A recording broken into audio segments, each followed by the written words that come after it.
Ang Heritage Village ay naglalarawan ng abang pinagmulan ng United Arab Emirates.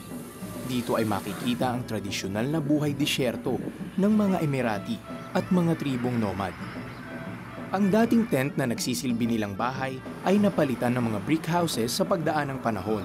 Ngayon ay nagagandahan at naglalakihan ang mga bahay sa UAE dahil na rin sa pagyaman at paglago ng ekonomiya ng bansa, bunga ng kita sa langis.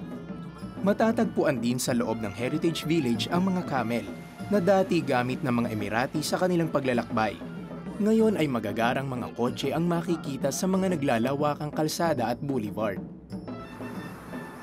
Bukod sa camel, marami pang ibang hayop na makikita dito.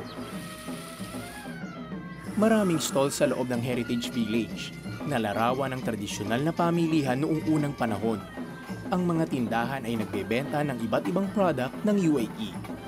Kung pagmamasdan ang abang pinanggalingan ng UAE, sadyang kamangha-mangha ang pagbabagong naganap sa bansa, larawan ng kaunlaran, at ng magandang pangangasiwa ng mga namumuno sa yaman ng kanilang bansa.